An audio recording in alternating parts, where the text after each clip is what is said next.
Welcome to the Monstrous Flesh podcast, where we explore the evolution and role of women and non-binary people in horror, as well as familiar tropes of the genre through a feminist lens. I'm Meg, one of your podcast hosts. Hello, I'm Clelia, the other host of the podcast. And in this series, we are turning our attention to witches and the portrayal of witchcraft in horror cinema from around the world. And in each episode, we dissect one film that we feel fits the bill particularly well. And today, very excitingly, our film is The Witches of Eastwick. So before I go off on a hysterical tangent, would you like to give us a synopsis, Clelia? Yeah, I'll give a short synopsis. So the story is set in the quaint New England town of Eastwick, where three friends, Alexandra, Suki, and Jane, are struggling with their mundane lives. And after wishing for the perfect man to fulfill their desires, they unwittingly conjure up a charismatic and mysterious stranger named Daryl Van Horn. Daryl turns out to be a devilish figure who unleashes and amplifies their magical powers. And as they revel in their newfound abilities, the women begin to realize that Daryl's influence is more sinister than they initially believed. Ooh. Well, let's get into it. Brilliant, yes. I'm so excited about this one. Full disclosure, I am on the verge of hysteria already. So Yeah, you sound like it. I'm super excited about it as well, and especially as I said, I mean, rewatching it, I was like, I'm sure I must have seen it at some point when I was a kid, but I certainly had no recollection of it. So for me, it was kind of like a brand new experience, even though obviously I was aware of it. So yeah, amazing pick. Oh yeah, and what did you think then? I mean, we're going to get into that a bit more, but initially we're going to get into that. But yeah, no, I absolutely loved it. I knew I would, to be honest. I went into it thinking, what's not to love about this film? But it really blew me out of the water. It was actually a lot more profound than I expected, you know. So yeah, I really can't wait to deep dive into it. Yay! Well, I saw it as a child, definitely. In those sort of hazy days of like the 90s and early 2000s when parents were much more lax and there were no parental controls on videotapes. So, and I remember that my parents had a copy of it because I can really vividly still see it. It was like a black case, which obviously would have entranced me. And on the cover it had Daryl Van Horn with lightning coming out of his arms. And then the three women sort of above him. And I remember it just thinking it was so cool. And I loved it. And then I'd not seen it for a long time. I saw it a lot when I was younger, and then I'd not seen it. And it popped up on iPlayer not too long ago. Right. So I'd rewatched it then. But obviously when we talked about the films that we were going to cover, I was a very vocal You were. Covering Gotta have that one. Which I was really surprised because I thought your first pick would be practical magic. It really was. I really wanted practical magic, honestly. I think we might have to have a bonus episode. Oh, yeah, 100%. Yeah, because it were a proper toss-up between. Yeah. But I can see why. I mean, like as you said, when we talk about the poster for the film, I mean, instantly the hair, the fashion in this film. My God. Incredible. And what I really love as well is the like opening sequence is like all the films of my childhood. You know, this textbook, small town music. Like, I know. That was my first note was wistful music. Wistful music and this little quaint small town. But yeah, I mean, well, let's crack on, shall we? Let's start our dive into the forbidden fruits of Eastwick, I suppose. Before we start our scene by scene review, can I just say that I was absolutely shocked to find out that the film is directed by George Miller. George Miller from Mad Max. Oh! George Miller has the IMDb, like the most incredible IMDb. He went from directing Mad Max to this to Babe. I mean, yeah, I just love it. And a Twilight, a segment of the Twilight Zone movie as well, which is so I love him. I'm literally like, that's absolutely incredible. And seeing what he's done with, with the source material of the Witches of Eastwick makes me think that it's definitely someone that I would love to meet. Such an interesting director. That is such an interesting body of work, because all three films were formative films of my childhood. So I weren't allowed to watch. This is the thing, right? I weren't allowed to watch Mad Max because my mum were convinced that it were going to warp me for some reason. Yeah. That was a phrase that we used in them days. I don't know whether you'd say that now, but that this idea of all these people like running around in the desert looking for petrol would be too much. Witches of Eastwick, no problem. Not a problem, but yeah.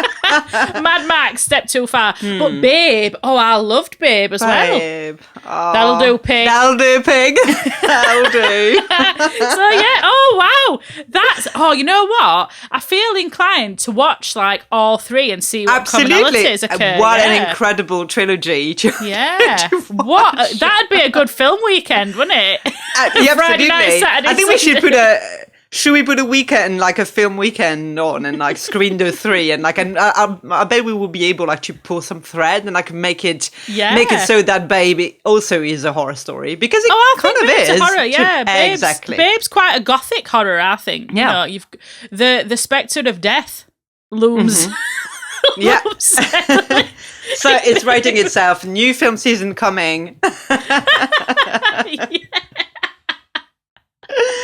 Oh, amazing. Oh, wow. Yeah, that's really interesting. Oh, well, let's dive in then. Well, the first thing I thought is that if I had to be one of the Witches of Eastwick, it should come as no surprise to anyone who's met me for more than 5 minutes that I would be Cher.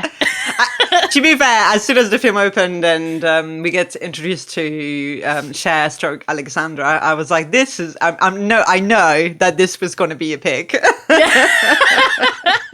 But she just lives in like this little shack on river and she's just making sculptures. I'm like, what sort of life is this? This is incredible. And, she making a little sculptures, and then obviously, I mean, I think it's a really good. The idea of show don't tell. It's a really good introduction to all three, because we see she's bohemian, she's artistic, she's making her little sculptures, and then we see Suki's got like 1 million children coming out of this house, and she's obviously trying to grow this vegetable garden, so she's getting them zucchini jelly, which sounds disgusting. But I like that he goes from, when we get introduced to Suki, I think what this film does really well is like it does a lot of explaining without, like it's show don't tell, which is what a film should aspire to do. But I think with Suki, instantly you can see the children. She's in the garden working,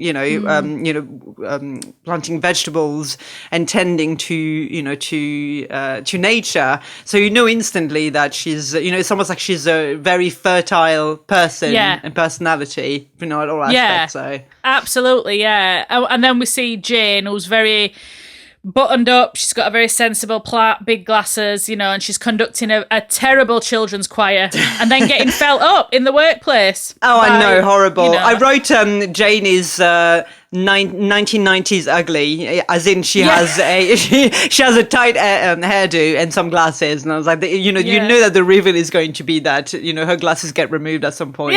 She gets to shake her hair. Jane, you're beautiful. Exactly. I mean, so I was in straight away. 90s ugly and Susan Sarandon. I mean, really, they had the work cut out to make Susan Sarandon look plain, didn't they?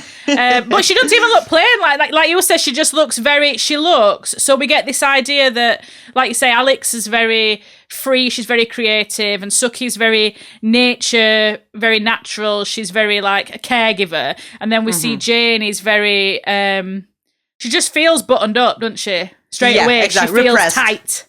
Yeah. Really repressed, really tight. But then Walter is a fucking creep, the principal, and Absolute he's just creep, feeling her ass while she's trying in front of children. Yeah, I mean, no fucks given is literally like you can feel like he loves the power, right? Like I think this is what turns him on in that moment. It's the fact that she's dependent on his goodwill to let her have a job. Yeah, absolutely, and we see that that. Just that narcissistic desire for power. When everyone's outside doing the speech, he starts to do this horrendously boring speech, and but then about family values, right? About family values while he's grab-assing, exactly. But Felicia's when he said, select man, woman, person. You don't know what to call this woman who's got some authority. And I think then that's a really good introduction as well. You start to get an idea of what this town is like and what these women's lives are like in this environment. But and then, thank God a storm cloud gathers. Yes. Very atmospheric. It's almost like they were, summoning it. It's one that they were thinking about how can we get out of this boring afternoon. Well, I think that's that show don't tell. The film does that a lot at the start because you see them all, so Alex and Suki and Jane all sort of looking at Sky. And they're all hoping so bored. Something would happen. Yeah. And you can feel that they're thinking, please, God, let it rain. Let something happen to get rid of this cretin who will not shut up. And then it's just, you get that idea of that stifling heat, don't you? And just this boring atmosphere. And then this incredible thunderstorm rolls in. And it's like a biblical rain, really, isn't it? It's like a monsoon starts to come. And so, that's it. I think it really gives you that idea, like you said, though, that it's like company's coming. This is not a normal. No, absolutely. But I like the fact that it's not making it, obvious that, they, did anything to make this happen. Because I think that in fact, the film is, more on the side of they don't even know that they're making this, this happen. So it's like this idea of the accidental, like they're an accidental coven, basically. Absolutely, and that's the thing over the course of it, isn't it? That I think, I've got a note about that for a bit later, but that idea of the accidental coven, like they don't realise that they're, when they're together, that there is that power and that sort of energy between when women come together. When women come together. So that's what we see in what looks like a girls' night from heaven to me. Martinis and spray cheese. Yes, please. Literally the most memorable and aspirational girls' night put to celluloid, I would say. Yes, I agree. Second only to Midnight Margaritas. But we're not talking about practical magic yet. So I think that, we see them there, they're having this conversation about, we're hoping it were going to rain. And it's Suki again, like it says, she's like, we were all thinking same thing. And she's very open, but she's really the most infantilize her. Yeah. She's the most in tune with it. I feel like the other ones are very, especially Alex, probably. I mean, Jane doesn't seem to be, concerned with it. I mean, she wonders about it, but I feel like Alex kind of pushes that to the side where Suki is, she keeps bringing it back to, this idea like there is something happening, like she's aware of something, something's happening. And there is a bit later on when she says, like, I'm not an idiot. You talk to me like I'm an idiot, and it's like she's the baby of the group. Like she's even though she's got the most responsibility. She's the one with the babies. With the babies. She's got like 50 babies that she's got to look after. But what I think is interesting in that scene, as well as we start to pull out who these women are, is when Jane's drinking a martini and she's like, how many calories are in these? And then we come back to this later on. She's like, buttoned up, tight. I shouldn't be enjoying a martini because, shouldn't be enjoying myself. Shouldn't be enjoying myself, should be, and then, Alex is that brash, like, voice of reason all the way through. And here she's quite brutal, actually, when she's like, Suki, your husband left you with 6 kids. My husband's dead. And your husband left you because you can't have kids. You can't have kids, all right. Yeah. We just speaks coming the straight. Truth. But, don't soften it. What I will say softens it for me, this scene, is that Cher is wearing sweats and cowboy boots. Oh, I know. Together at last. That were an outfit choice I didn't know I needed. honestly, exactly. I was going to say the fashion choices, honestly, in this film, especially Cher's outfit, are just gold, like Pinterest board, yes, written all over it. So amazing. But yeah, so they're having this sort of discussion. You know, I think Alex is the voice of that frustration a lot in film, where she's like, we're just hiding in here. What are we doing? And Jane's like, I love Thursdays. It's only time I relax. Again, tight, so repressed. Yeah, but that realization that this is the only time that they can beach, because that's very one thing that I thought on rewatch is like it's very like, you know, they talk about sex, you know, quite openly, and they really quite, you know, the way that they have to be when they public facing, you know, like with the other people, you know, in town, they're very aware of like the image that they have to project in order to be law-abiding citizens. But like when they're together, it's very very safe, freeing space for them. Yeah. So I can see why Jane feels, you know, it's like this is a safe haven for her. Yeah, I can relax here. I don't have to be choir teacher. I don't have to be, you know, no one's looking at me, oh, poor sad woman whose husband left her. Yes. You know, they're not having to deal with public judgment, that sort of social judgment. But then they do start to describe the dream man, and I have got a list of what they wanted. As Alex says, if we're going to have it, let's have it all. So handsome, but not too handsome. Not too nice handsome. Eyes and a nice ass. So you get in the top and the bottom there. Tall, dark, handsome stranger. And then they talk about, you know, Suki would like a huge one. Jane's over-faced. Alex is somewhere in the middle herself. Somewhere in the middle, there's something for everyone there in that man, I think. But yeah, like what I like about that scene is, so they're talking about this, like, oh, dream man, blah, blah, blah. And then, you know, wishing it going to make it happen. But then Alex is like, men aren't the answer to everything. Like, she's like, why do we talk about this? Yes. But then Jane is just like, well, why do we end up talking about them all the time then? And I think in terms of feminism in this film, which many people could argue it's not a feminist film because book were written by a man, film were directed by a man. Is it feminist? In fact, I've got a not very nice story about the director of this film. But I do think there is something interesting about that in context of feminism. Like, this is their time alone, away from the kids, away from their responsibilities, and still, every week, they end up talking about men. Yeah. So yeah, I don't know. Did you have any thoughts on that? Yeah, no. I was letting you. I thought you were going to get to the story with the. Oh, shall I tell the awful? I'll tell the awful story first. And I heard this from Cher's own lips when I went to see her in concert. So I want everyone, if you've not seen this film yet, just Google Cher in Witches of Eastwick and just look at the picture while you listen to this anecdote. So when I went to see Cher, one of the best nights in my life, understandably. She said that when she did that film, she was 40. She just turned 40. Got this film, did audition, and director phoned her. And he said, me and Jack Nicholson have been talking, and we really don't think you're right for this film. You're not sexy. You don't look good. We hate your laugh. You're old. And basically just ripped her to shreds on her 40th birthday. Oh my God. On her 40th birthday, this phone call came in. So she's weeping on her 40th birthday as this director rips her to bits that she's not good looking enough, she's too old, and she's not sexy. I mean, Cher's in her 70s now, and I still think that she's definitely good looking. And definitely still sexy. And that's something that when I watch this film, I have to sort of put that aside. Try not to remember that, But again, I'm paraphrasing, obviously, but, you know, she really fought to be in this film for that reason, because who the fuck are you to tell me that? And she really wanted to do it because it's an amazing story, you know, and it's a really cool film to be in. So I think to have that in your mind, when I was watching it actually for this podcast, I was sort of looking at her in film and thinking, what a professional. Yeah, being absolutely. able Just to still, it's really interesting because I was watching some promotional videos, some interviews that they did at the time when the film came out, and the interviewer is really pushing them to say what they think about Jack Nicholson, and they're like, tell us what's good about him, and what you would change, and they're so.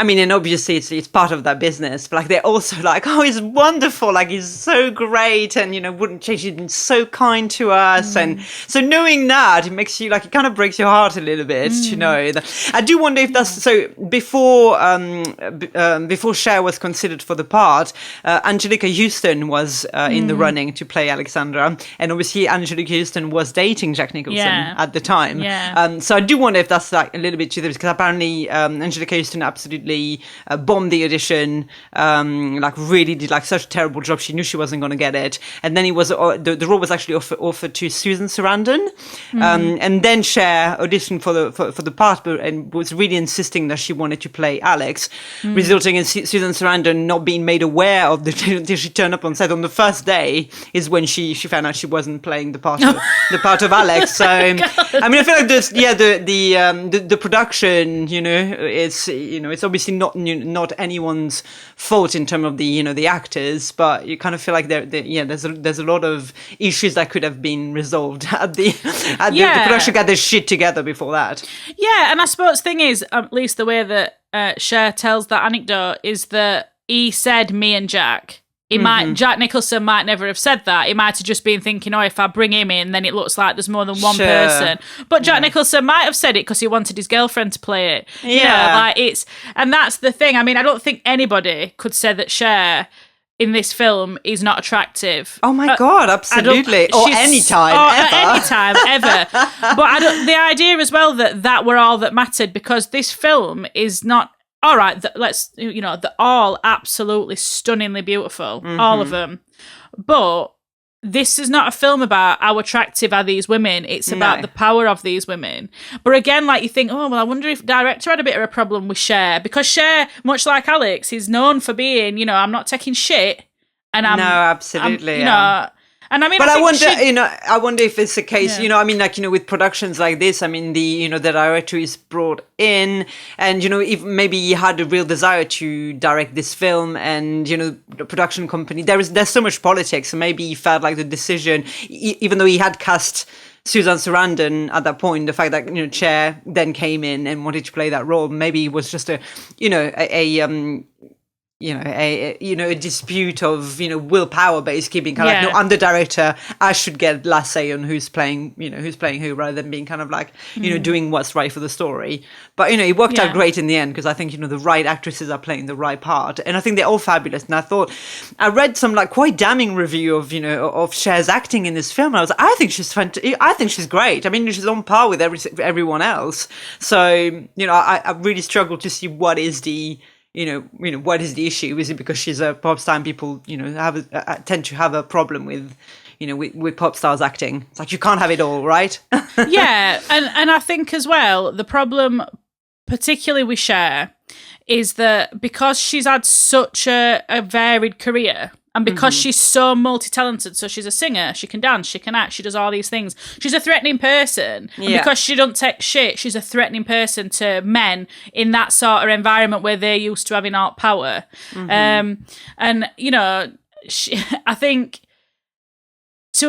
it speaks to the ability of Cher in this instance, but I think women generally, to really go, fuck you, watch this. So she were in Witches of Eastwick, and she were amazing. And anyone who was criticising her acting, again, I think you have to, I'm not, I think it's so subjective, isn't it? Like, art is subjective. So I love Cher, so I think she's marvellous in it. That don't mean that, someone who thinks it's not very good is wrong, but like, what is it that you think's not good? No, exactly. Yeah. I think you've got to put it in perspective. It's not like, no one is saying, I mean, it's very telling that, the only awards that the film has picked up were in terms of the score, which was written by, John Williams. There hasn't been, But it is frustrating that the most thing that is made about the film is like, oh, isn't Jack Nicholson amazing in a comedy role? Rather, it's like, I think they're all great in it, Yeah. So it seems, it doesn't seem quite right to like detach, one performance from the others. Yeah, that's what I'll say.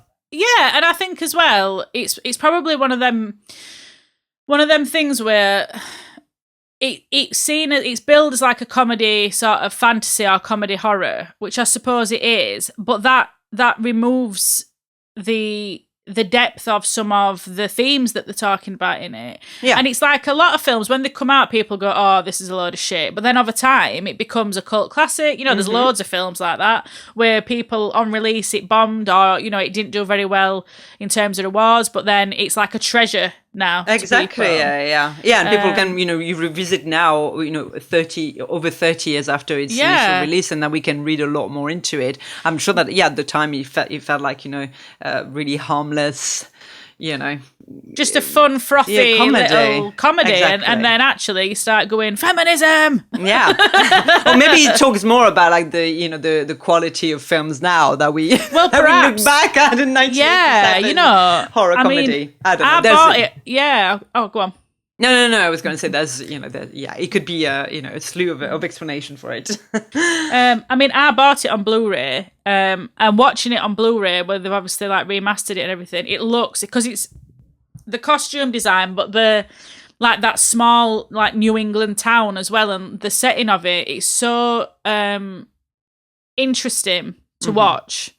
And obviously when things are remastered, they're much more vibrant and they're much more sort of alive, aren't they? And it really feels like that, I think, when you watch it. I mean, at least on Blu-ray. I don't know. I'm sure you know, 4K is even better, but I don't even know. I'm too old. I can't learn new mediums.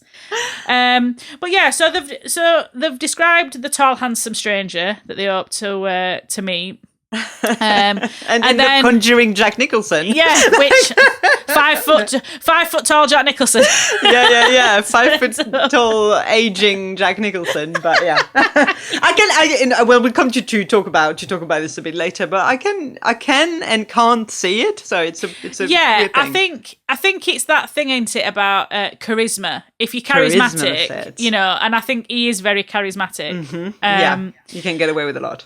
And but so he appears, and everyone's abuzz about this stranger who's bought this historic country pile where they used to burn witches. They never developed that. Why do we never hear any more about that? Which would have been such an interesting storyline to develop. I agree, but yeah. So he appears, but nobody can remember his name. Like, it's been introduced to everyone around town, but nobody can remember his name. And I really like this as well. The naming of a demon, right? It's kind of like it doesn't become real until it's it happens. Really interesting. And you know, Suki's like, I wrote it down. I asked twice. I can't remember it, but she's like, isn't that strange? She's really into it. She's picking up weird. On it. Yeah. And they're all like, oh, well, you know. And then when I keep wanting to say Cher, when Alex goes to speak to the woman who sells sculptures, and she's like, no one's looked at them, and then this guy's come and he's bought them all, and she's like, what? Who is he? And she actually says, I can't remember his name. Isn't that diabolical? And she also says about, he made me think of things I haven't thought about since World War II. Yeah. Love this. I conjured up things in her mind. That's beautiful. Yeah. But this is when we start to see Felicia, who I think is a very, very interesting character in this film. Absolutely. Yeah, I'm so glad you say that. We'll definitely develop more on that. Felicia, soon to be by Felicia. I gotta get it there. But we see that she's like, oh, hold on, what's this? Yeah. Like, she's annoyed he's bought this house because of the snowy egrets. Where are they going to live? Although, I mean, there's more than that, right? Because it's almost like the same way that Suki has a strange feeling about about him. The fact that they talked about, conjuring up that, mysterious stranger the night before, and something has happened literally the day after that. I feel that Felicia has, instantly, she's also a magical being in that film, basically, because she knows instantly that something is not right. Yeah, she's absolutely picked up on the fact that evil is lurking, that something evil is coming. But what's interesting about that, the way that they drop these little little bits in, is so we've seen that Suki's very open and she's very like, oh, this is weird. But Alex says when she's on phone, oh, is that Clive and Felicia? And they've not even walked in. And Suki looks and she's like, I did not pick up on that. That's brilliant. Yeah. And so she's like, so it's these little bits around, that power's there. It's like lurking. It's just, it's unacknowledged. Yeah. It's not wasting any time on exposition. I really like this. And it's for you as the audience to pick up all those little details, like you said. Yeah. And we see that, Felicia, she's town busybody, isn't she? And, she's got this long-suffering husband who's spineless. Clive is a wet rag. He really is, yeah. And he's, editor at paper. She's concerned about this historic landmark, and he's like, just shut up and let... let me be. I can be guy. But then, so there's been all the rumours, the small town whispers, and then Jane is doing a recital, and someone starts snoring like a literal demon in this. And this is when we see Jack Nicholson, the legend, the legend, Daryl Van Horn. Daryl Van Horn. What a name! What a name! I love that his license plate on his car is like DVH1 or something.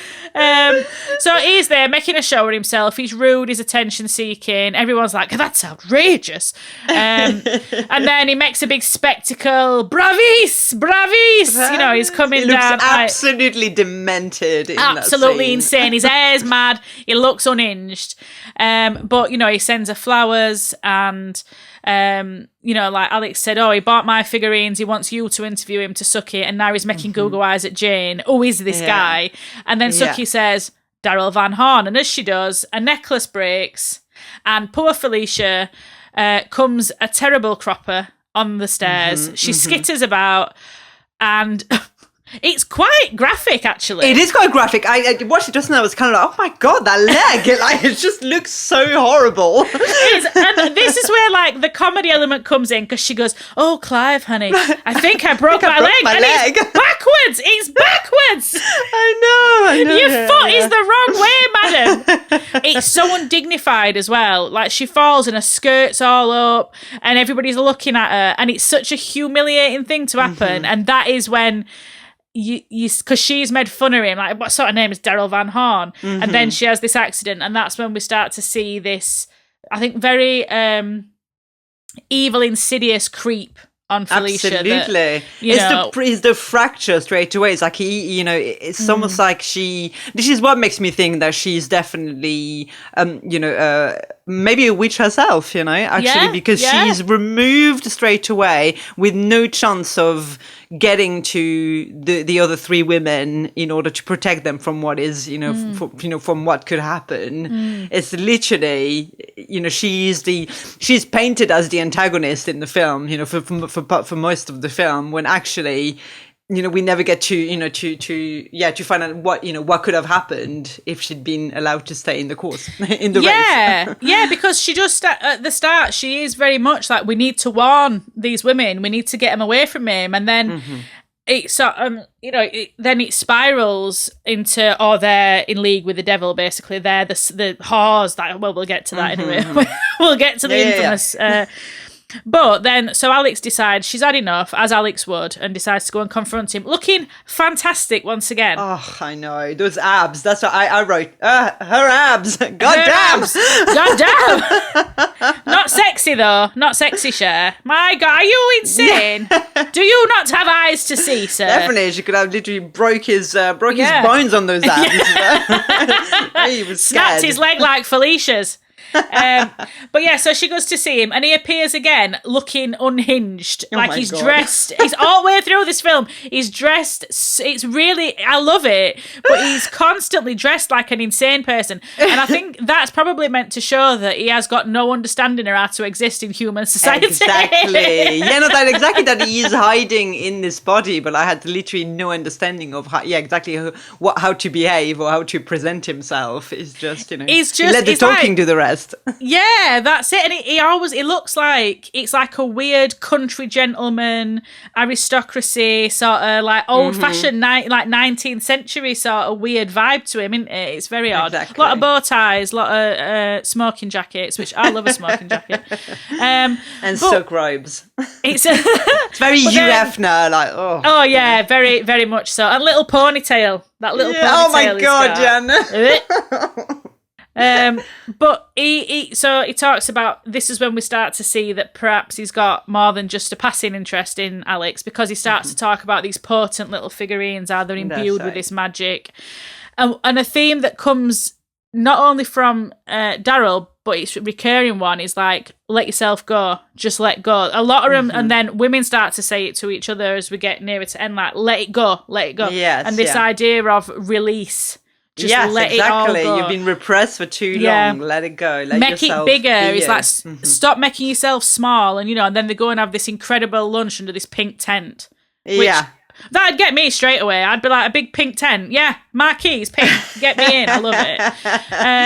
And their butler is Lurch, by the way. The butler is Lurch from Adam's Family, Fidel. So we had Trunchbull last week. We had... Trunchbull last week, Lurch this week. Lurch this week, yeah. Fidel and his massive schlong. Oh, God. Well, because he did. Lurch and Fidel's massive schlong. And he just starts talking about dicks. And all the way through, she's looking at him like, and she says, why are you telling me this?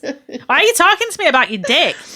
But then it goes into, so I've got, I'll probably discuss it nearer to the end, but some very interesting thoughts about like what Daryl Van Horn represents in terms of the way that he talks to each of them in different ways. And I think this scene with Alex is really like symptomatic of that. So he starts talking about how women are in touch with different things, and he says men are running around putting the dicks in everything, trying to make something happen, but it's women who are the source, the only power. And then he's talking about nature and birth and rebirth, and then he's like, I like women, I admire them. Bullshit.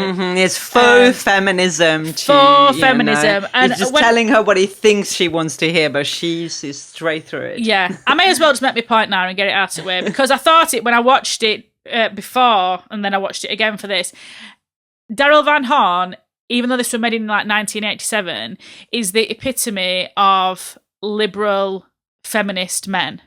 Yes. By which I mean the ones who have developed the language to talk and manipulate, but the fuck boy. He's a fuckboy. But not even just the fuckboy, because I think the way that he talks about women, it's as though he really values women, and he really cares about women as women, not as something I'm trying to stick my dick in. And there is such a heavy presence of that, I think, particularly now in like modern dating and modern society, where there are a lot of men who heterosexual men who have learnt this language and this dialogue, and have learnt the things to say to present themselves as this very liberal feminist, supportive. And then, it all comes crumbling, and it all, as we see in this film. But I thought, what an interesting character to have in the 80s. Oh, absolutely. Yeah. He says to her at some points that the 3D, death, desertion, divorce, that's where a woman blooms. That's the woman for me. That's the woman for me. Exactly. So you're right. There is this, I mean, it's very... it's exactly what you've described. That he really represents that idea of that neoliberalism almost. That is very presenting an image of a man who's in touch with he understands the system and he can play it. He understands what the value of women, and he says to her, "It's like I think women are brilliant. They're just so in touch with everything. But if you prefer, I can talk to you like you're a stupid little woman, basically." Yeah. So he does the classic abusive narrative of love bombing, negging, manipulation, but in a way that seems, and this is where I think he's an important example for anyone who wants to know what this looks like if they are unfortunately having to date in this year of our Lord 2024, our Lord Black Phillip 2024, because the way that he does it is so insidious, and that love bombing, you're so talented, you're so powerful, you're so wonderful, but I can talk to you like an idiot if you'd rather. So undercutting, and then so she he shows her house, and he's done his blossom like fruit. He says fruit right weird, like fruit. Blossoms like fruit. And then after occult last week, we've got fruit. Fruit. So, and he's do you want to see my house? So, yeah, all right. Well, she's looking around, and then he's like trying to seduce her in the most I know, oh my God, by humping the bed. Humping the bed with his little ponytail, writhing. And she's like, rips him to shreds, and then's like, you're not even interested enough to make me sick. But I think what's interesting about that is on a rewatch is how much of their engagement with him. So he obviously knows that they're very powerful, and he says later on in the film, "I was drawn here." So they've drawn him, their power's drawn him. But how much of their behaviour up till we get to like the end of the film is free will, and how much is influenced by him, because she's walking away and then he's like, if that's the way you feel about it, that's the way you feel about it. But is that the way you feel about it? And so but then she turns back to him, and then he proceeds to do what, you know, abusive men do all the time. Yeah. He's more of like, I feel like he's more of an enabler in you know, in this, rather than, or he does turn into a, you know, full-blown manipulator, obviously, but it's way more insidious, as you say. Yeah. Well, because it plays on our fears. That obviously because he's malevolent and he's demonic, he can. Like, he knows your kid don't need you, you've got no husband, if you clean house, it's just going to be dirty tomorrow. Like, aren't you more than this, a wife and a mother? You've done that. You've done carpool, you've done macrame. Well, it's exactly what comes in the next step of toxic relationship, as you were you know, saying. You know, there's the love bombing, the nagging, and then the, you know, it's kind of saying, oh, you know, I think you're all this, but, you know, if you don't believe it yourself, then it's your fault, and everything that's going to come after this is going to be true, because I trust in your potential, I believe in it, but if it doesn't work out, it's because you don't believe in it, not me. That's never going to be my fault. But then go back to your sad little life. Go back to your sad, lonely life, and don't, you know, like, because he says to her, you're pretending to be someone else, half of what you are. Like, this idea that you could be so much more, and I could get you there. I could get you there. I believe you so much more. And he knows like that power that she's got, and he wants to steal it. And when he says to her, like, world keeps growing and you keep feeding it, but it's not feeding you. And it's all her frustration and her fears. And he's like, you're just waiting for something to happen. You were meant for better than this. Yeah, right. That's when. And she does, and she, you know, obviously that's how he seduces Alex. Time is the killer, make it happen. Make it happen, And then it's sexy time. It's like, use me, fill me up, I can take it. I can take it, You know, but it's, I don't want to fill you up, Jack Nicholson. I know. Please, Jack, no. Please. But, you know, so he's like, love bombed her, she's incredible, she's artistic, she's got this potency, these are all your fears. He seduces her. So we've seen he's got Alex, one in the bag. And then we see Clive feeding Felicia with a broken leg, and she starts to insult him. As he keeps feeding her, force-feeding her. Feeding her. She's like, you're pathetic, and she's belittling him in this horrible porridge, and he's just forcing it in, just trying to shut her up, like, shut up, Felicia! You know, but I think that the things that she's frustrated by, and this is why I think she's really misunderstood, if people just read her as like, you know, the loon who trying to get in the way of the, I think, you know, but this is what's clever about it. I think it's because initially she's painted as her trying to get in the way of, you know, these women's emancipation. You know, and I think this is what it's like. It's so easy to read her as that, when it's actually it's much more than this. Yeah, absolutely. And the things that she's talking about for Clive, like the things that she's frustrated about are really valid. She's like, you know, what are you reporting on? There's murder happening. There's, you know, war. There's all these things. And he's like, it's just a local paper. But she's so frustrated by his refusal to engage with world. Like, that's what she comes back to again and again. She's like, you know, there's rape, there's murder, there's, you know, war, there's genocide, there's all these things, and you're all just sitting here not doing anything. And everyone's like, oh, she's gone mad. And it's this pushing back against that small town, like, apathy. The apathy of the middle classes, isn't it? You know, they've all got, it looks like it's everyone's pretty wealthy there, that it's a very safe, small community, and so in that case, well, we don't need to worry about what's happening outside then. Exactly, yeah. It's like, so let's stay on our silo. And, you know, what is upsetting also, you know, throughout the course of the film about, you know, her being, you know, possessed and, you know, upset and, you know, seemingly being, you know, this, you know, infected with that puritanical fanaticism.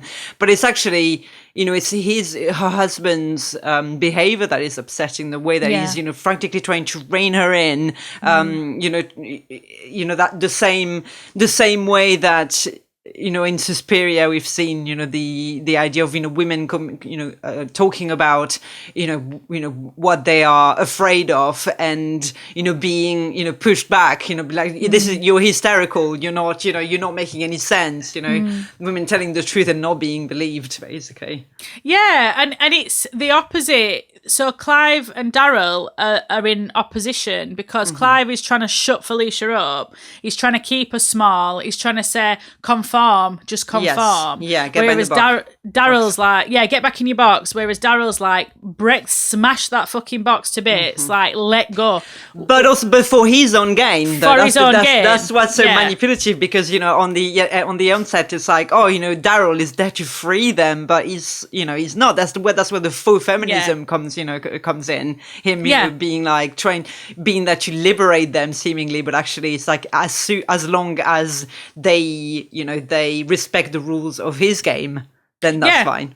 Absolutely. And it is that like you said, that it's faux feminism because he only wants them to be as free as he wants them to be. Exactly. And he wants them grateful that he's liberated them, and he wants them he wants them to fulfill his desires, and it's as though, well, if they like it, well, then we're all willing participants. But as soon as we see its film progresses, as soon as that changes, then suddenly he's entitled to it. It's my right that you're keeping it from me. You're not giving me what I deserve for all I've done. Yeah. Everything I did for you, and you can't give me that. You can't give me back what I deserve. Yeah, and it is interesting because I think, like you said, like even. So Clive is just, he just laughs. He's like so nervous when she's shouting stuff, and he's like so he's repressed, very repressed and embarrassed, and trying to keep her in a box. But yeah, Daryl's not any better. He's just but that's why I think he's such a good example of liberal male the way that patriarchy can manipulate feminism to suit its own gains, and that's really what he is. Yeah. The sexy feminism, basically. It's kind of feminism. It's like, I want women to be liberated, meaning as sexually liberated, but as long as I benefit from it. Yeah, liberate yourself. Stop wearing a bra. Yes, precisely. That's exactly this. Yeah. Liberate yourself. Have casual sex with a man you've just met. Yeah.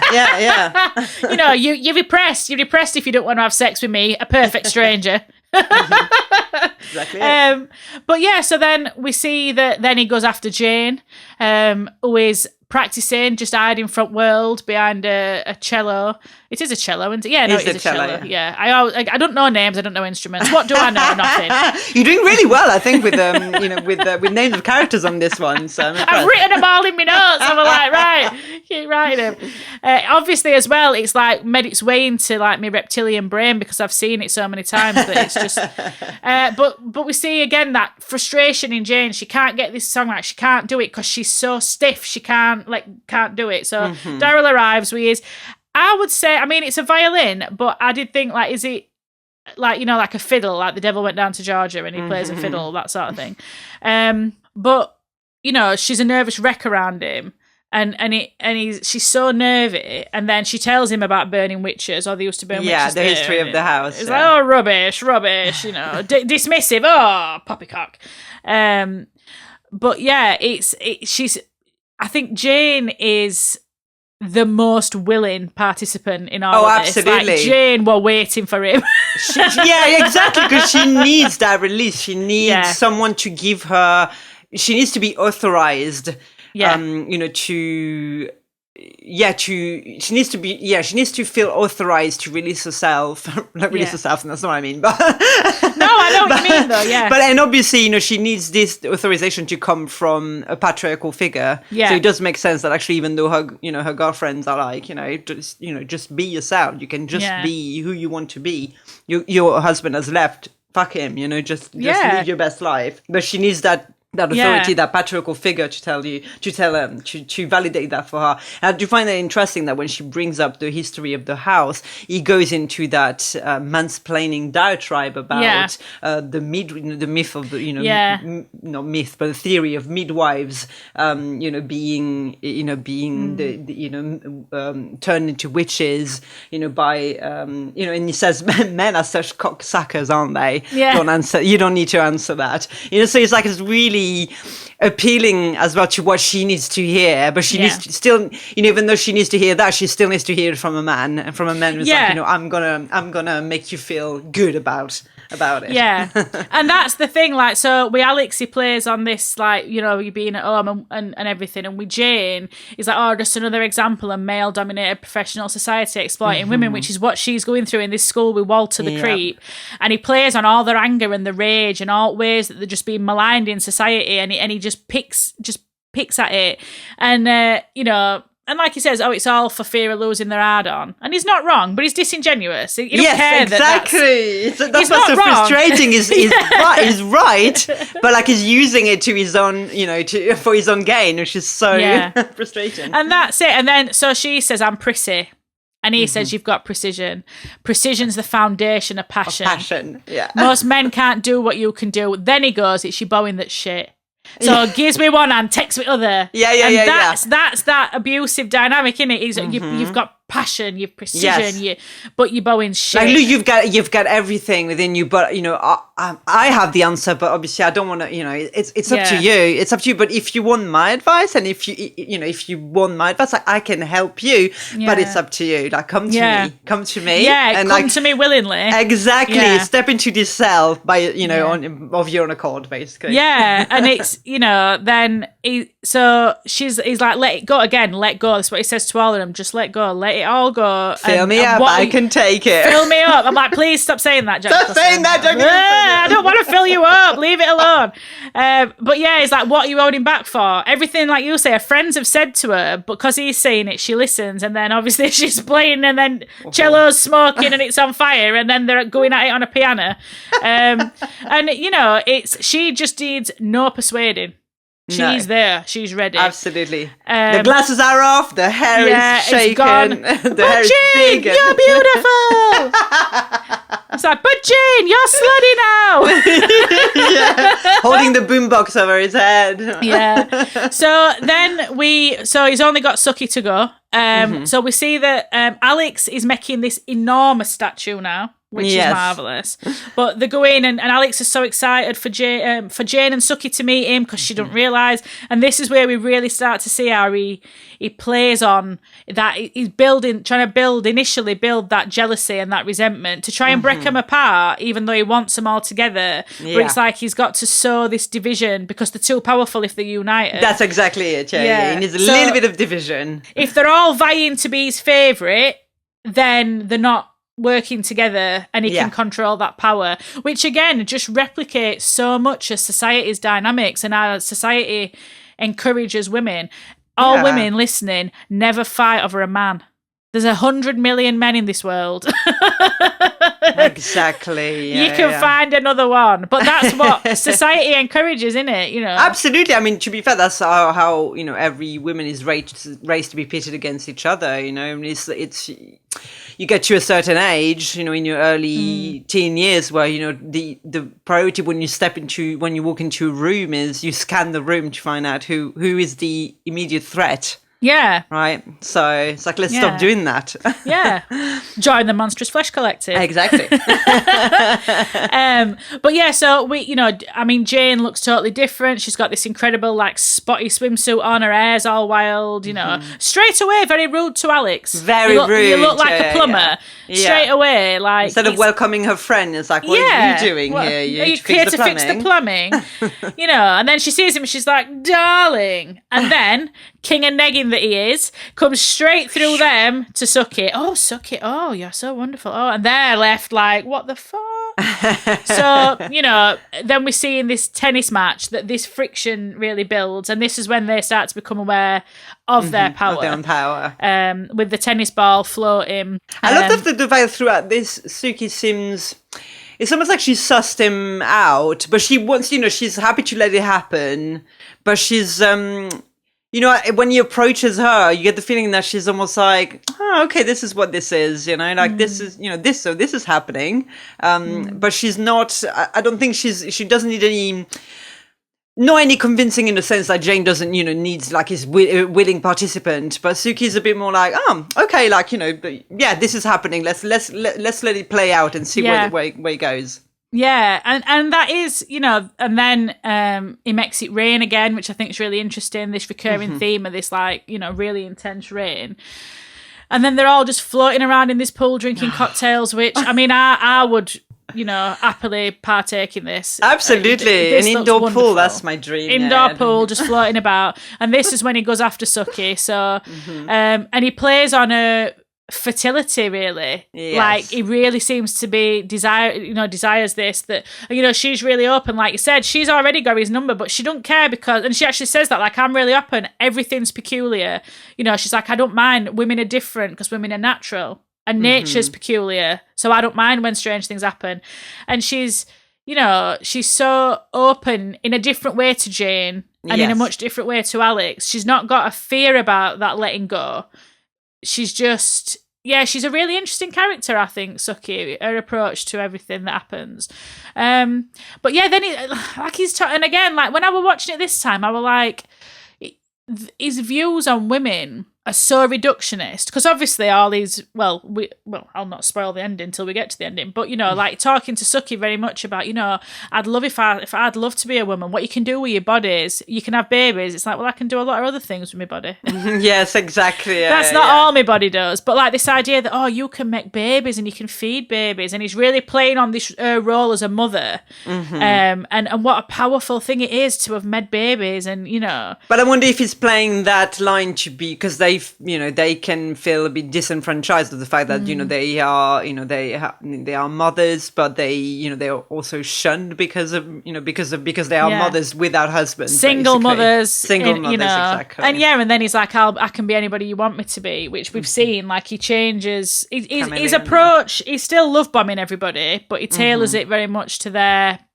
personality. But then we see the decadent enjoyment of a million pink balloons coming out. I love it. Jane's got a gold lame ball gown on. I mean, Suki's wearing this incredible two-piece and like a pork pie hat. The clothes, my goodness. That's fantastic. And I love the fact that the kids are there as well, because I did wonder after to a point where, like, where are those kids staying, like, with all those cocktails evenings and, the nights at the mansion. But it feels like all of a sudden like a big quadruple. I don't know what it would be, with, like, big happy family, and that seems, it seems lovely. Yeah, and it does. It seems like, why not? It's so natural that we're all close friends, and this guy is accepting of our circumstance, our children. That he's very generous. He's giving him a million pink balloons. Yes, balloon, champagne, sex. It's what did you fly? Yeah, what else do you want? What else do you want? That's interesting, because obviously Jane flies into chandelier of a pool. And Alex and Suki start to laugh, and then they start to float. But what's interesting to me, again, it never tells you, is, like, obviously we know that there's been indication that they've got power, and Daryl's like watching them, but it's like, is he anything to do with that, or is that just them? And because they've opened themselves up to possibility that now that power is, like, coming out. I think I really like this because, as you say, it's almost like he can easily be taken aback, I think, probably by it, because, like, oh my God, they are a lot more powerful. Yeah. But, like, if they don't know that, if they don't concert together, like, I can keep making them think that this is because of my involvement in their life that they are so powerful. Yeah. Right? And I think that's a really interesting reading of it, because you could read it as, he comes and he gives him this power. But he already says, no, I don't think so either, because he already says, I were drawn here. So they obviously drew him with this power that they've got. And we saw some little things happening earlier before he even arrived.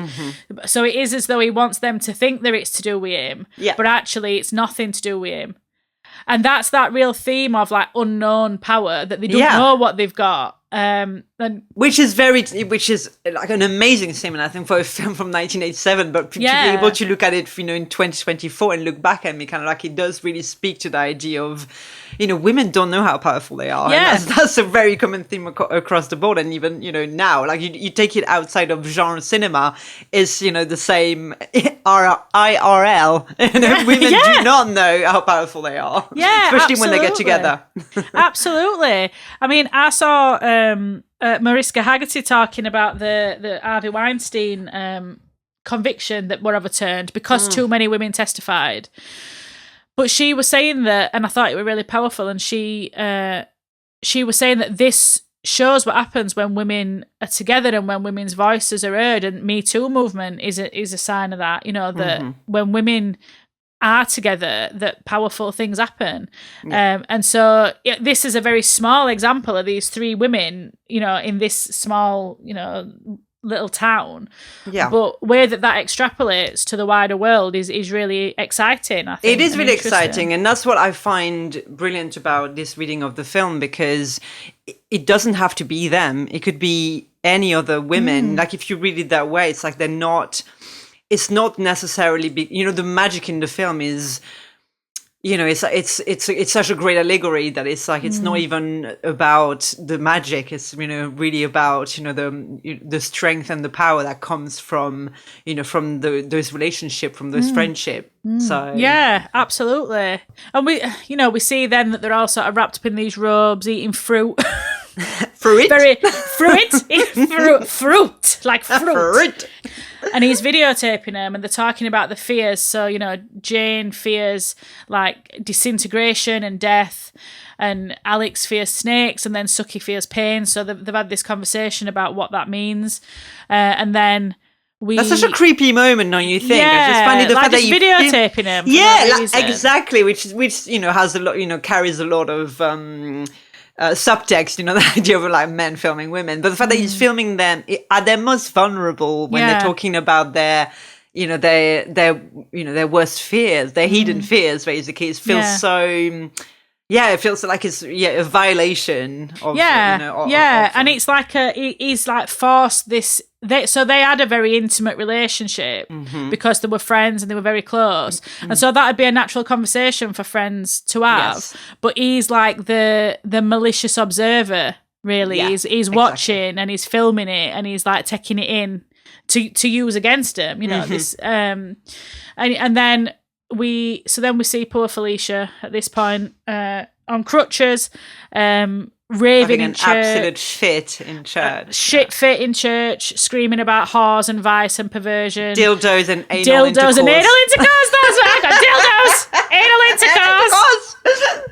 And Clive's just, dragging her out, laughing. He's at the end of his tether, like, And again, she's don't mind her. It's just a bone marrow. It's just bone marrow in her blood. Don't worry. But again, she's being like a respected member of this community, and how quickly they've all turned their back on her.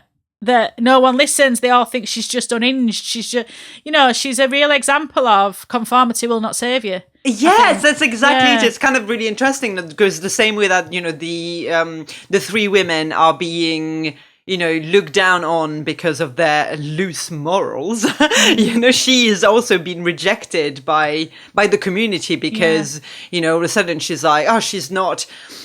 she's a raving lunatic, you know? She wants to do something about it rather than just, quietly whisper until we all come together and burn them, Yeah, and that's interesting as well when, thinking about that, like, opposition. So we've got Clive and Daryl, but then Felicia and Suki, Jane and Alex in that in terms of perception, because you're absolutely right. So Suki and Jane and Alex are being sort of... we see next scene are being like ostracized because the sluts and the whores and the sexually liberated, whereas Felicia's being ostracized because she's forcing people to confront what they're doing. We see in another scene she talks about them selling pornography in one of the shops. She's like, they're just selling these magazines, kids are looking at them. People don't want to be confronted with that because they don't want to confront their actions. Exactly. they're okay to focus on, like, to have scapegoats, basically. So the three women serve as scapegoats, but you look at themselves, which is why it's crazy, really, that Felicia, is presented as the antagonist, when actually she's almost like, don't look at them, like, actually they are the victim in this scenario. Just look at, we all of us have the problem. Look at yourselves, and they don't want to. So it's easier to say, oh, she's mad, than it is to go, oh, actually, yeah, maybe she's got a point. And then we see Jane in a fantastic outfit, ankle socks and heels, wandering around eating a jar of pickles. And this is where we see this total flip from how many calories in a martini to double stuffed cookies, whipped cream, no concern, just enjoyment, just absolute decadent enjoyment. And, just a real no bra, no bound. no bra, no boundaries. She's off. But then we see the jealous, bitter women in that shot. Yeah, all of them. They're all the one dressed in beige and all buttoned up and looking and her like, how and dare repressed. she? How dare she be happy? Exactly what she was afraid of. Yeah, how dare she be happy? How dare she be liberated? How dare she come in here with no bra and eat cookies and have, like, messy, beautiful, wild hair? Insane. Because they again, like, thinking about how Felicia confronts that society. They confront society by saying, this could be you. Yeah. And again, that's something that we see a lot, that women, rather than supporting other women's liberation, quite often can see it as a criticism of their lack of what they lack. Yeah, exactly. And for this reason, I think this scene is one of the most violent film, scene of the film, because it's exactly that confrontation with exactly people seeing it as a reflection of themselves, of being. Because they're not, they don't feel able within themselves to be, to make that extra step to be liberated. Then they're like, how dare you step out of line? Yeah. You just like, you then, we can't live like this. We all have to be repressed. Everyone take a step back, Yeah, absolutely. We all have to conform, because if you don't conform, then that makes us think, what if we did that? What if we were liberated? What if we did what we wanted? Oh, society would collapse. Would it? Yeah. This is where patriarchy does like a fantastic job. It's kind of like, in a way, it's like it sustains itself without, when those ideas are so ingrained in women, that it's like, you don't even need men around to sustain, patriarchal ideals. Absolutely, and I agree. Like, in terms of violence of this scene, that is what it highlights. That even when, so it's all women surrounding her, and they're still reinforcing patriarchy. They're still call her a slut, and when she's walking away, saying she's not wearing a bra, who gives a fuck? First, exactly. Why are you looking at her tits? Yes, exactly. As if the people who look at your tits would not look at your tits if you had a bra on. Yeah. And also, it's like, oh, I'm sorry, are you offended because I have nipples? Because it's a secret that I have. Because I'm a human woman. Are you offended by this? What really frustrates me in that scene is, and I think it were interesting that they did it with Jane, because Jane's transformation is the most extreme of all of them in terms of how she starts to present herself physically, even where she talks, where that she she presents herself. But if they'd have said that to Alex would not have left. Alex would have knocked that woman out. Literally. So, but it's weird that she's like, excuse me. Another woman goes, you heard her. And I think you should have just chucked them pickles in the face. That's what I'd have done. But she don't, and she leaves, and it's so frustrating. But again, it highlights that it's difficult when you're not used to that. So Jane has been conformist. Jane has done all the things she's supposed to do. She got married. She teaches choir. She were very proper. She were prissy. She played, she did all the things, and her husband left her. So she abided by rules, and it did her no good. And now I think when you've been that sort of conformist, it is really difficult to suddenly not be a conformist. Oh, absolutely. It's like she only just begins to start feeling comfortable in herself and in her body. And I think in that moment, she's not doing it to be like, I've got a new attitude and, I don't care what anyone thinks. She does care, and she wants to be part of that community. she just, foolishly believes that people could be happy for her. Yeah. People could be like, oh, look at her. It's really nice that she's, exactly, good for you. That'd be me. I'd be like, good for you, Jane. Exactly. Let's get a drink. You look like a laugh. But yeah, she's just, even when she's like, oh, you've got to have these, they're fabulous, and about these biscuits or whatever, she's not, she's just enjoying herself. She's just walking around, living freely and in an uninhibited way, and mistakenly thinks that people will not have a problem with that, and then she's confronted with the fact that, oh, actually they do. And then from there the witch hunt really begins, because then Clive is putting disgusting things in paper, things that aren't true, this real medieval morality, this real idea of, much like what we've talked about in terms of witch trials and stuff. Suki's reaction is kind of like the most tempered, because I think, she confronts Clive about it, but I feel she's almost like she has so much sympathy for what is happening to Felicia, and it's almost like she knows there's nothing, there's something off balance, basically. But I think she wants to believe that things will, resolve themselves if they give some space to the situation. And that's it. And, Felicia is the opposite in that respect, but because she's become fixated on sex and vice and filth of the nation and very... whereas I think that although sex is a part of what they're doing, it's not all of what they're doing. It's more about this freedom, this newfound freedom and liberation from expectations, just going, actually, what do I want to do? Exactly. And I think that's why it's mentioned very little, actually. And I feel like, you're aware of them having sex, but it's like it's not one of the main plot points, really. Well, that's it. And so much of it is actually just community, them being together and talking. Most of the film is them sitting and talking about, various things whilst drinking, which we love. But we do get to the scene that so there's two scenes in this film that I remember thinking were absolutely horrifying as a child, and did burn into my psyche. One of them is the cherry scene, as it shall forever be known. And again, that idea about this unknown power, like that they cast this spell on Felicia and they don't know that they've done it. They're not aware that it's them, it's their power that's done it. But Suki and Alex are starting to say, maybe we should cool it. People are talking, it's affecting us kids. And again, Alex is quite mean to Jane, because she's like, you don't have any kids, you don't have a family. And Jane's like, but you are my family. And it's really, and she's so, it's really cruel, I think. Yeah, it is cruel. Like, it seems almost out of character, but it's it's knee-jerk reaction, isn't it? That's not.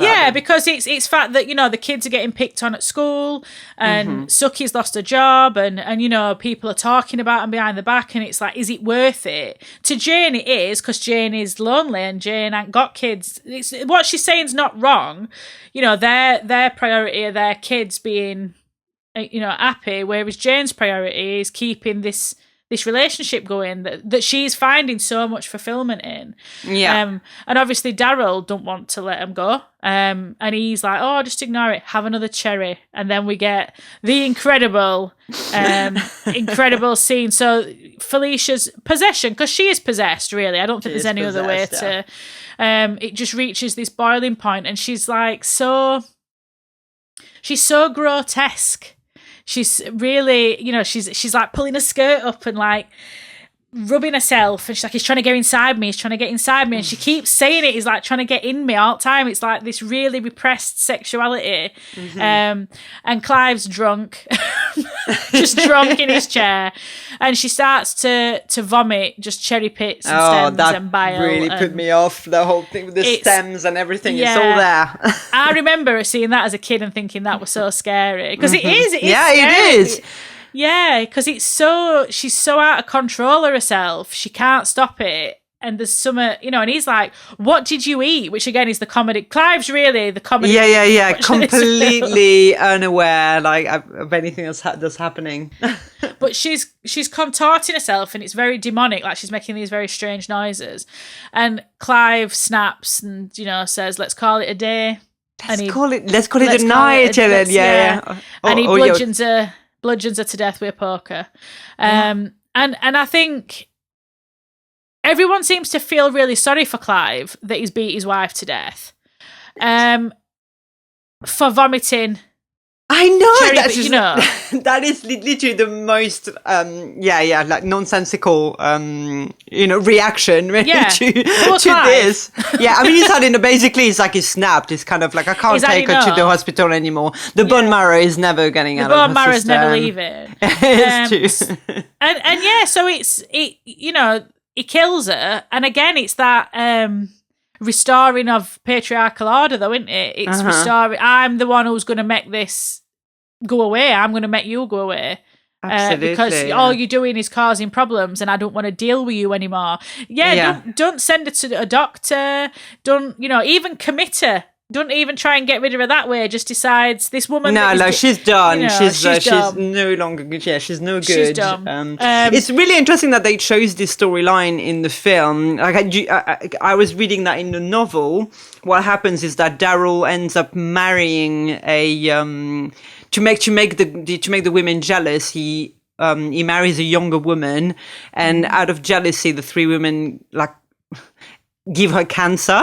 Oh my God! I know it's so dark. Honestly, it is so dark. But yeah, so it's really interesting that they went for a completely different storyline with Felicia. That works a lot better, actually. Obviously, in the context of the film. So I think so because that's the real tipping point when they start to think actually we can't let this carry on with Daryl, and also we are scary. Not that I think they should feel that, but we see, so they meet outside Clive and Felicia's house and they're talking and they have this argument and Earth just splits beneath them and they all run away screaming. So I think the theme of power is interesting because at the start it's like it's unknown, they don't know that they possess it, but then there's a fear of it because they don't know how to control it.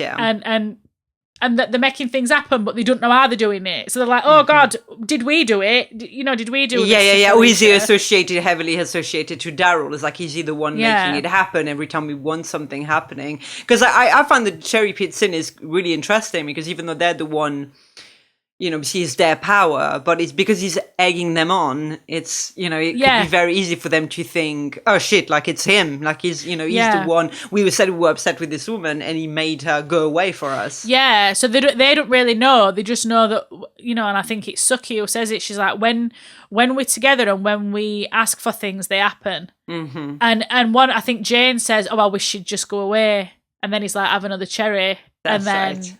That's what she dies. So there's this idea that, oh, actually, yeah, shit, maybe we are to blame for Felicia's death to a point. So then they distance themselves. In the dynamic that we see often in abusive relationships, they ignore his phone calls, but he's not giving up. He turns up at their house. They're not letting him in. They won't accept his gifts. All these things, trying to keep the distance. And he's looking more and more dishevelled through the whole thing. It's like his human envelope is, the less is around them. Yeah. Human envelope. Yes. No, but the less is around them, the more he's decrepit. It's like he can't sustain himself without their power. Yeah, and that's what I suppose you could read it that way, couldn't you? That he comes there because he's like sucking the power from him. Yes, and he needs it to keep like a toxic relationship, right? Like a toxic relationship. Because he is a narcissist, and narcissists need supply. That's what they need. So he's sucking that supply from them for his human envelope, which I love. His human envelope. But Jane, as we could anticipate, it would be Jane. Jane decides to go and see him, looking fantastic, resplendent in a satin two-piece, with that hair flying. Wants to surprise him, but she sees that he's watching these creepy videotapes, and he's just bloated. And his wall of telly, which is a cool, it looks really cool. But I was like, what is the logic for Yeah, it's very weird, isn't it? It's very 80s, I think. Yeah, very 80s. Very like, 80s they weren't like, TVs. they didn't think you can blow up a screen like and have one giant TV. They were like, you gotta have a wall of TV or nothing. You've got to have 50 tiny pictures rather than one big picture. But yeah, so she sees him and he's just this like bloated, furious, wrecking a chair, making fruit. So when Jane's speaking and she said about, decay, and she sees fruit wilt, and then she sees her hands gone all, crone-like, and she's become old, and she runs and realizes that she hears Alex say snakes, and she realizes, oh shit. But what you see in that moment, I think, even though there's been all this friction and tension, and last time you see all them together, they've had this massive argument. They're like, you shut up, oh, you don't know, you're an idiot. A first thought is, I've got to go and help Alex and Suki. I've got to go. Like, that's my, That's my family. I've got to be there for them. And I think that's really when you see that this, much like they were at the start of the film, that they start to come back together again, that they start to become united against him rather than splitting. I think we don't need him. We were fine before he arrived, and we will be fine again without him. Yeah, and, so Alex wakes up and she looks like Medusa, which I think is a really interesting visual. She's covered in snakes, runs screaming, and that's again when we get this let it go. Jay's like, let it go, let it go. But the scene with Suki is one that I remember from seeing as a kid and thinking it was so awful. It is shocking. And I still think it's really shocking and awful. So she feels pain. So you see him like stab this fruit that he's tried to give her. He's given her this basket, my favourite fruit, and she'll not accept it. And he stabs a knife into it and she screams. And then we see blood like on her face. There's blood on her, so she's obviously bleeding. And then you see him just bite into this fruit, like he's just biting into her flesh, and she's just howling. Again, it's really interesting that he's the one he takes the most vile revenge on.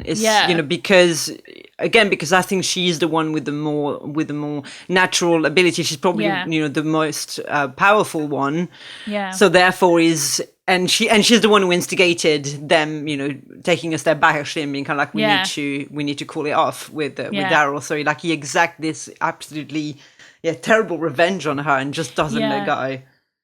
And she's, we see her in hospital, and there's the two women watching her from other bed, like horrified, aren't they? You see her, they're just staring at her, and she's just screaming. She's bleeding. They can't stop it. They don't know why.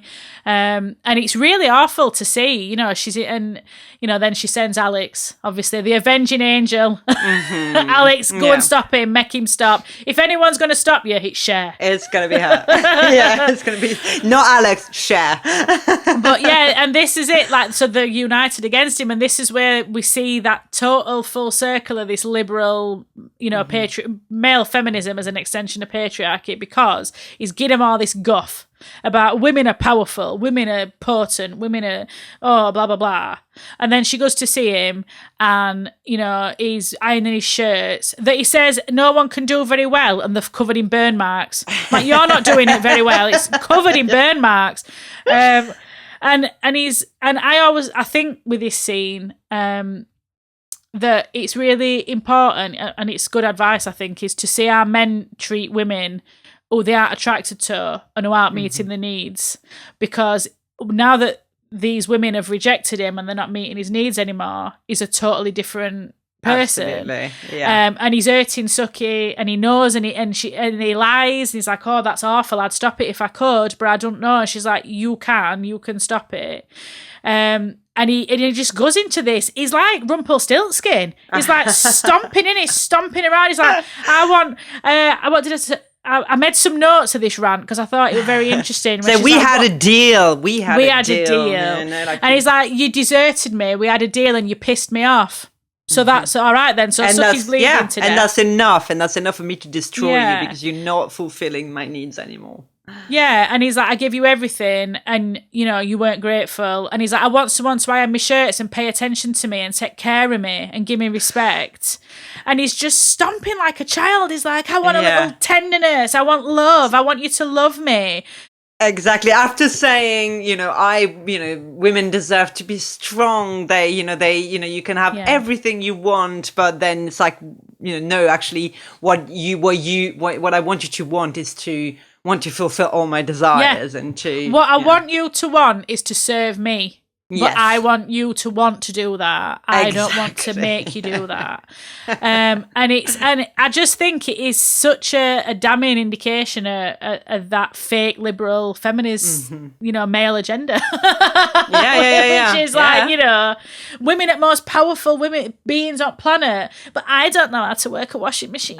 Exactly. Yeah. Oh, weaponized incompetence. Yeah, weaponized incompetence. I think women should occupy every seat in the boardroom, but how does the iron work? It's just this is what where's my mummy bang maid? Oh no, liberal feminism's gone too far. And this is what we get. This is what he is. He's like, when they were all there and they were at his beck and call and they were sexually available and he could suck this power out of him and then it were fine. But now you don't want to iron my shirts and you don't love me. And you're ignoring me. So I'll hurt you.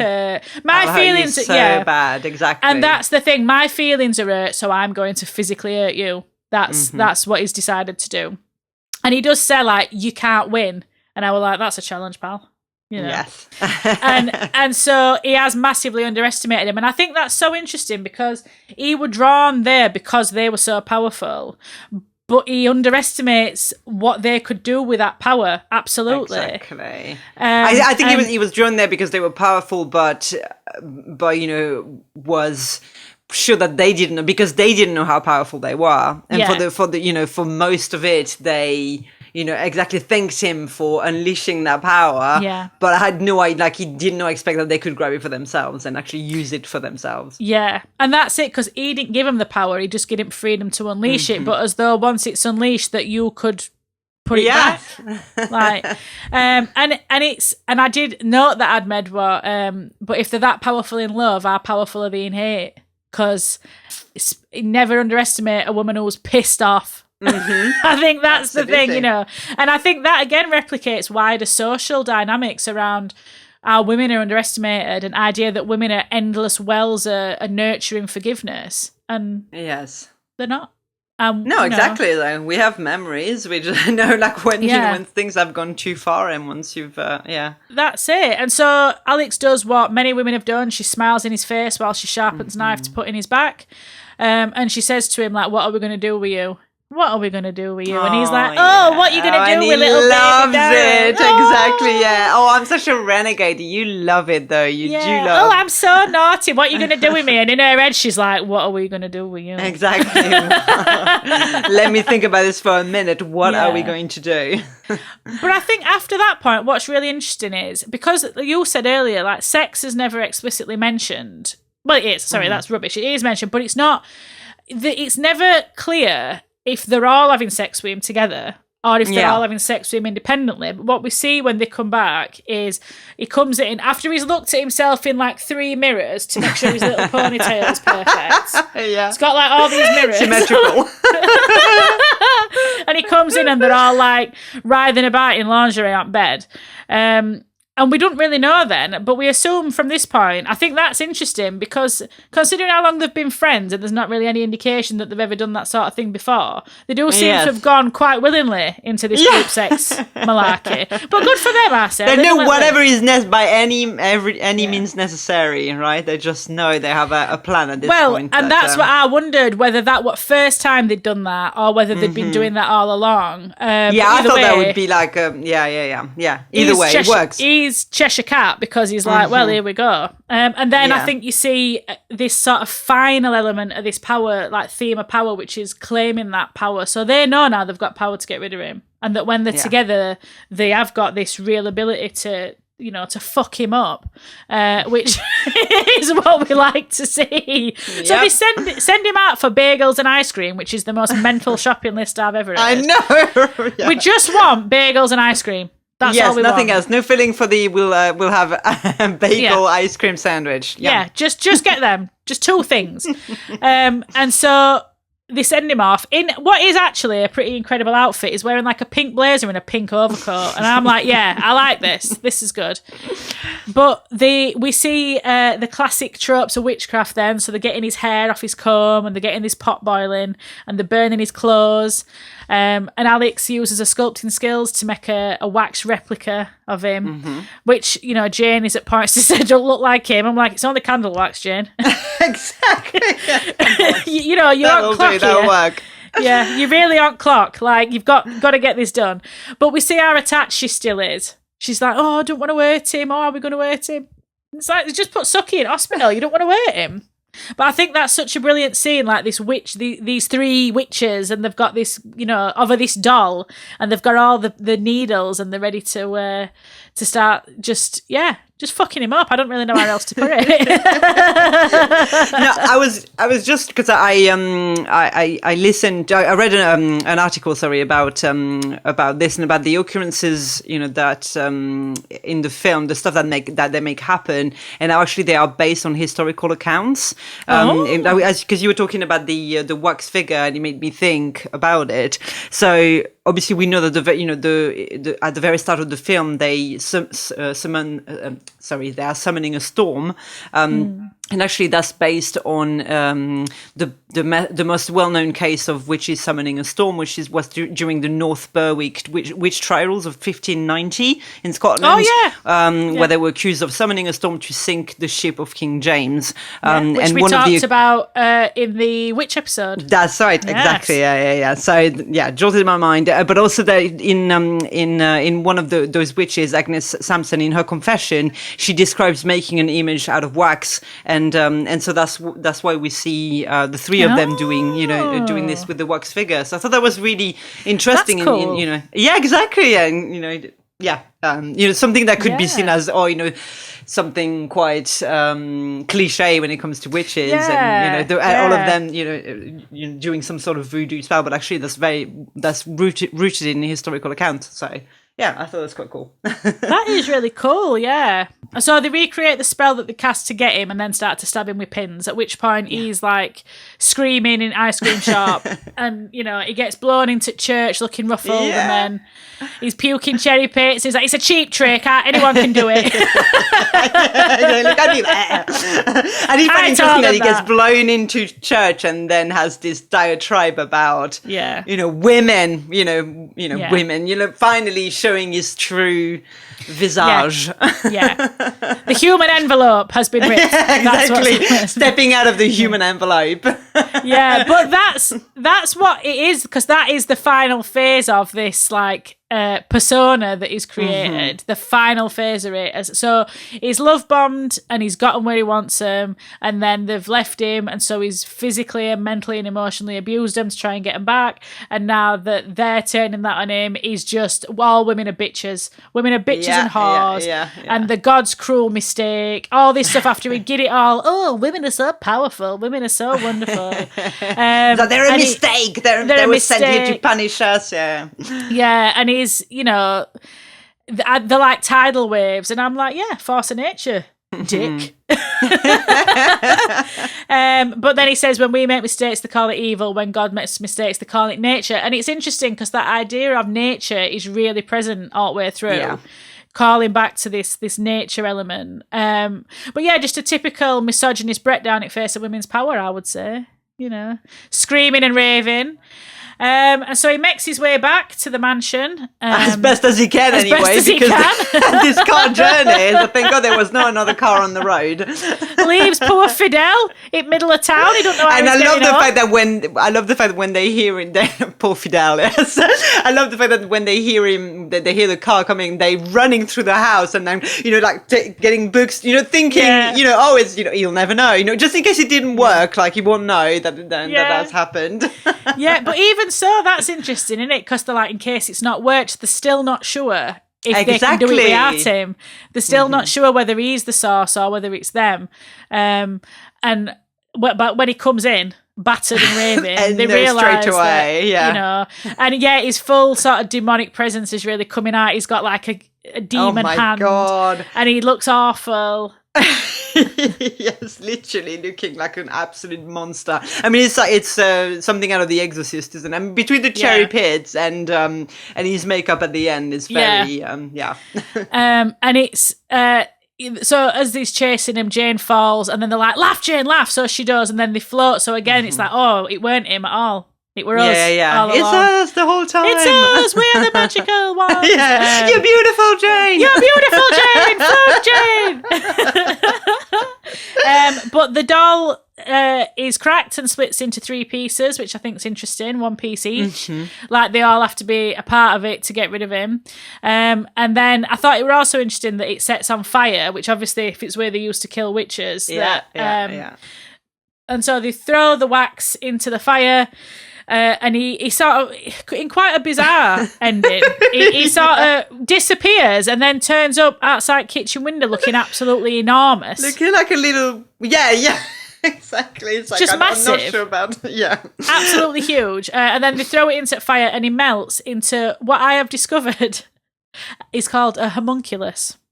Oh, okay. And I have some information about this in folklore. Oh, I'm really just about it because to me it looked like one of those, those like kids' toy, the glow worm. Yeah.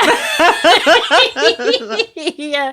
But he disappears, and then we see it's 18 months later. Oh, we forgot to mention they were all pregnant. Oh, we missed a key point. Oh, God. Oh, God. Here we go. We got too excited with the things. And so they're all pregnant. They're all pregnant. And so they all have found out that they're pregnant, and which is what Felicia had prophesied, that he were going to try and actually, when we forgot to say as well, when Felicia dies, like one of the last things she says is, "Those poor women, we must help them." And so she says something like this. So like that's which again, at this point, you kind of like, she's not the villain. She's not the villain.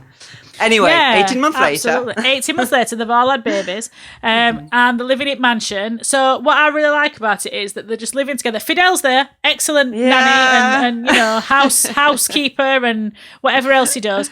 But they've got all the kids. I mean, they've got Suki's. At what point is this now? 56 children she's got. I know, it's a real commune there, And they're all living, and it is like this very communal, supportive environment. They're all helping each other. And then they're all sitting around, and Jane is thinking about Daryl, and Alex tells her off. She's like, "We can't think about him when we're all together." Exactly, You know what will happen if you do. But what I really like about this ending is that they've managed to take what they wanted from him. So Jane got a baby that she always wanted, although he may be the Antichrist. I mean, they never really explore that, if these babies are really indeed. Interesting that Suki's children, 6 children before that, are all girls, and now they find themselves with 3 little boys. Oh, are they all girls? They're all girls, and I think so. Yeah. And like it's really interesting when you think like in terms of witches, it's passed down from mother to daughter, and then they find themselves with the 3 little boys. It's like, oh, what will it be? And then Daryl appears on the 50 tellies and is like, "Come on, we don't need to let anybody know," but they find him and they can turn him off with a flick of a switch, which is very satisfying. Yes. It is satisfying, And I think as an ending, it's really satisfying because, they've got his money, they've got his house, and they've got the family, and he can't touch it. Exactly. They're too powerful. Exactly. I love the fact that they can keep him at bay because it's like clearly if they think about him, it's like they can conjure him up, but like they can still keep him away from them. So yeah. Brilliant So very ending. very satisfying. Very satisfying ending. Yeah. Well. Shall we learn more about the homunculus? Please, I can't wait. Like my curiosity is piqued. Go for it. So first, I'm going to talk about the homunculus, and then I wanted to talk about the significance of the 3 witches. But the homunculus is a figure that appears in alchemy, and it's influenced by earlier folklore traditions. So, have you heard of the mandrake root? Yes. Probably. You've come across that. Also known as the mandragora. So the root, if people haven't heard of it, resembles quite disturbingly actually a human figure. It really looks like weirdly human and misshapen. And it does have hallucinogenic properties. Don't eat one though. If you find one, my advice. Okay. But as a result, it's long been associated with magic and witchcraft. And apparently it used to be used as an anaesthetic because a large dose will knock you unconscious. So it's been used to treat rheumatic pains, melancholy and mania. But in large quantities, it can induce delirium and madness.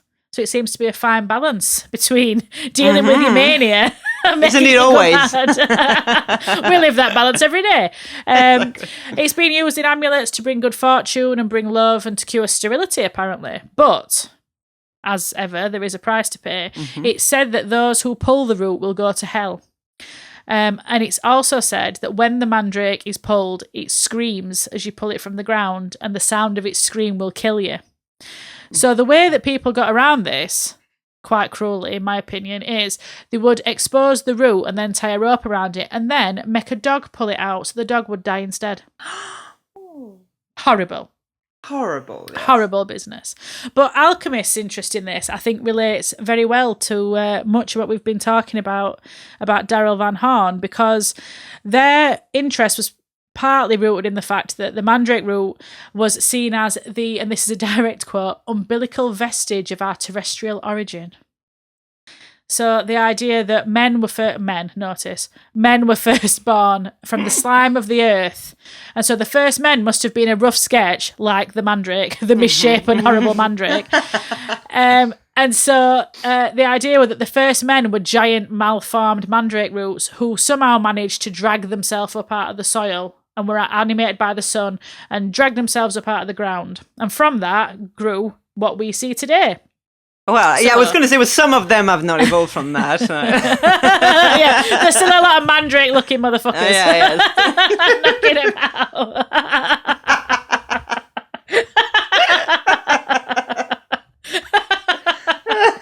Oh, dearie me. So, from this idea that the first men to walk the earth were mandrake roots, alchemists tried to artificially reproduce this phenomenon to activate and humanize the root so that men could be created without the concurrence of the female.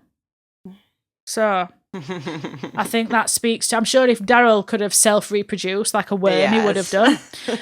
So that's how it came to be known in alchemy. But mandrake is also a key component of witch's flying ointment, alongside mashed babies, as we talked about in The Witch. And potions and brews.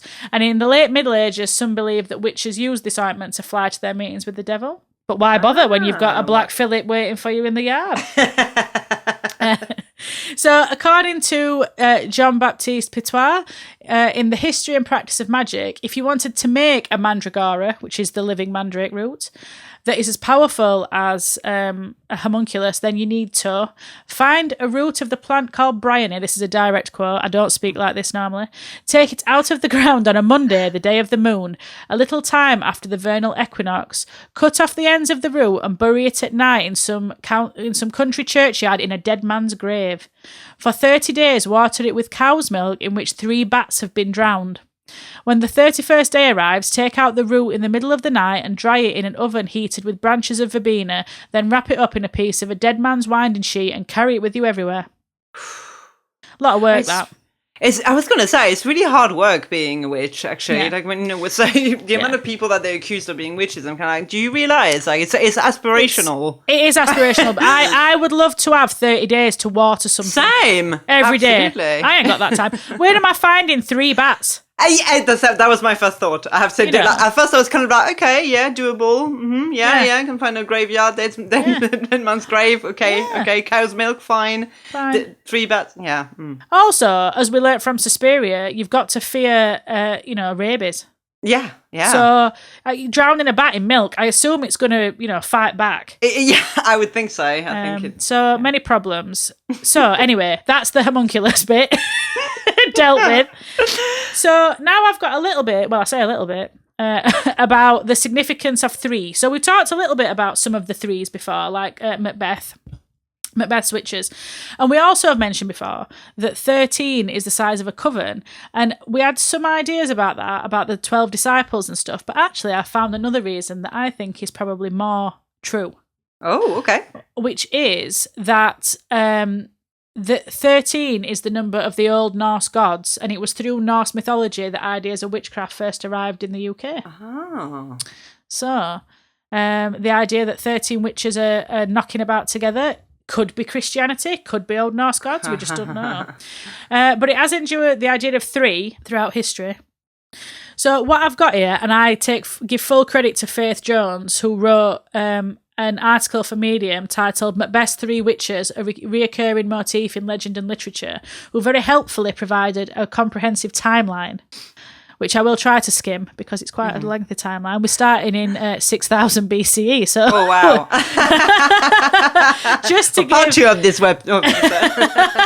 just to give some sense of how old this idea about three witches is. So, in 6000 to 1000 BCE in Greece, I think this is probably one of the most famous ones that people have heard of, there's the three sisters who were collectively called the Moirai, forgive pronunciation. There was Clotho, who spun, Lachesis, who was the measurer, and Atropos, who was death, who cut, the cutter. So these were daughters of Nyx, the knight, who later, in the Hellenistic period, became daughters of Ananke, which represented necessity. And they lived in a cave by a pool, and they spun fate's cloth. So the idea was that everyone had a cloth that these three women spun, and when your time was up, Atropos would cut the thread, and you would die. If anyone's seen Hercules from Disney, you remember that? the three fates. But we see, similarly, from 400 BC in Roman